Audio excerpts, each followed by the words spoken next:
Hello guys, आपके पास HP EliteBook 800G6 है तो इसमें पासवर्ड रीसेट नहीं होता।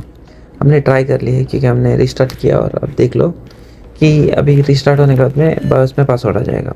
ये बायोस का पासवर्ड आप ओपन करें तो भी नहीं करता। हमने पहले रीसेट करने की कोशिश की विदाउट ओपन करने की, ओपन करे सब तो फिर भी नहीं हुआ। उसके बाद में हम लोग ने चले गए तो ओपन करके देखते हैं क्या होता है। तो ओपन करने के बाद में बैटरी रहता है, बैटरी निकालने के बाद में 10 मिनट के लिए छोड़ना पड़ता है। उसके बाद में बायोस रीसेट हो जाता है।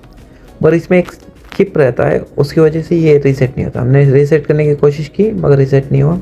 ओपन करा, 10 मिनट रुका, उसके बाद में फिर डाला, फिर ऑन किया, फिर भी वो बायोस पासवर्ड फिर से आ गया। तो हमने बहुत ट्राई किया फिर भी नहीं हुआ। ये लैपटॉप अभी नया मॉडल में शॉर्ट करने के लिए नहीं आता। जो पिन रहता है ना, तो पिन से शॉर्ट हो जाता है, तो वो नहीं है इसमें। तो आपको कुछ जो सही टेक्नीशियन है, जो चिप्स लेवल में काम करता है, वही कर सकता है, दूसरा कोई नहीं कर सकता।